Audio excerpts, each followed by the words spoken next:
Oh, tu es revenu à Canet Delta? Tu es donc prêt à accepter une nouvelle défaite? Il ne restera plus rien de toi, j'ai vais te détruire. Ensuite ce sera à ton tour, Colus Drame. Mais ça n'a aucun sens, il s'est fait défoncer en direct live devant le monde entier la semaine dernière. Est-ce qu'il est conscient que maintenant n'importe quel trou de balle qui réfléchit 2 secondes peut le défoncer? Écoute Pépito, on s'est affronté 3 fois, je connais ton point faible et en plus j'ai une toupie toute neuve. Si j'ai fait que terrain de scénario, je vais te défoncer au prochain épisode. Impossible, Apocalypse imbattable. Nani?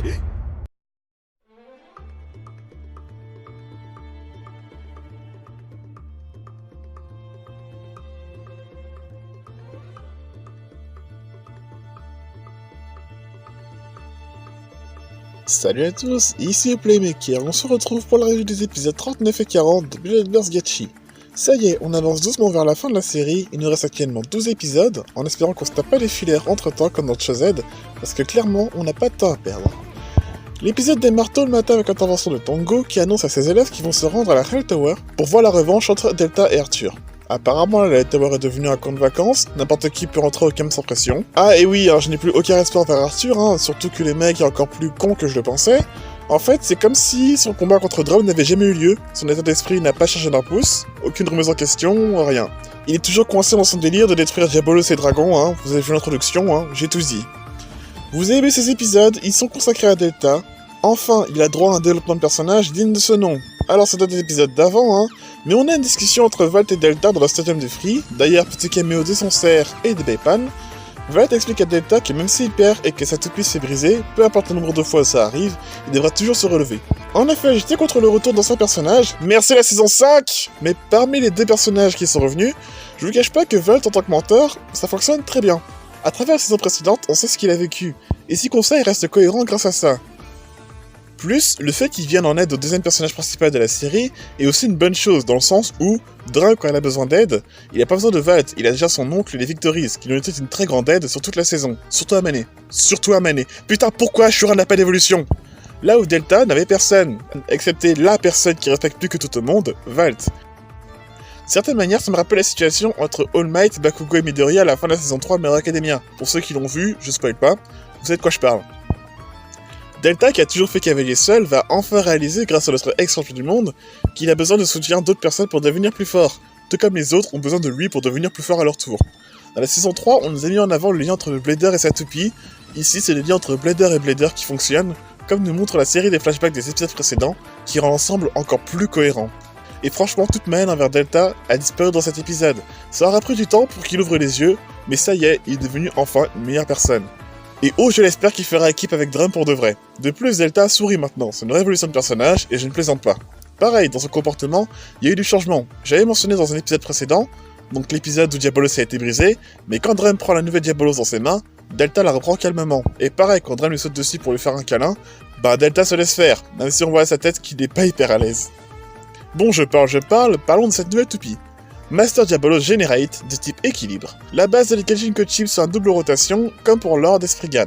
Jusqu'à maintenant, quand on avait une toupie à double rotation, il fallait changer le sens des dents au centre. Pour Master, il faut la retourner, et chaque face possède des propriétés différentes. La rotation droite possède des parties en métal placées sur les extrémités, ainsi que des lames axées sur les attaques upper. La rotation gauche possède des zones métalliques situées vers le centre pour améliorer la défense, et ces lames sont désormais axées sur les attaques smash. Upper et Smash, ça veut dire quelque chose, c'était les modes de Twin Nemesis. Le driver Generate, malgré son physique imposant, n'est pas un driver électronique, même s'il fait office de disque. Son gimmick est l'inverse des reboots.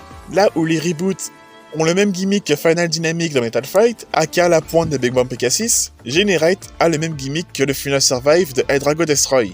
Lancée à pleine puissance, la pointe va rentrer pour passer en phase offensive, et quand la vitesse de rotation diminue, elle ressort pour passer en phase endurante. Et Delta va jouer avec ça pour remporter la victoire face à Arthur. Notez aussi que quand Generate passe en phase offensive, la pointe va appuyer sur le ressort du driver et ainsi diminuer le risque d'explosion, un peu comme le power de Sage Valkyrie. Concernant le combat, rien de spécial à dire, si ce n'est l'avatar de Master que je trouve très joli avec ses flammes bleues. La musique qui se joue à partir du moment où Diabolos se rattrape jusqu'à la fin du combat.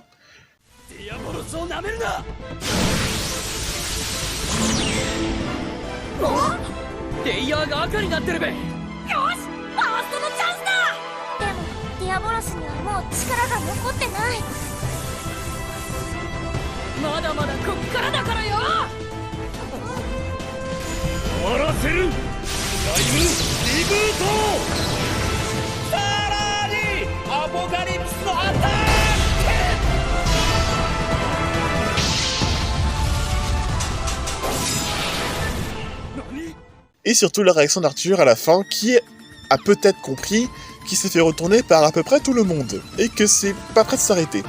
En effet, dans le prochain épisode, on nous tease un combat très attendu entre Gwen et Arthur. On nous confirme aussi une évolution à Genesis, et théorie personnelle, cette nouvelle Genesis pourrait selon moi être à double rotation, puisque Gwen était intéressée par le mode gauche de Master Diabolos.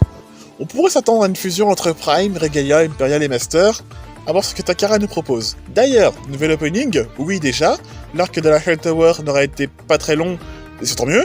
Ceci dit, Arthur semble toujours être dans la partie malgré ses défaites, et Gwen semble péter les plombs plus que jamais. On a aussi des passages Power Rangers entre Drum, Delta et Amane, j'ai pas trop compris ce que ça fout là, pourquoi pas.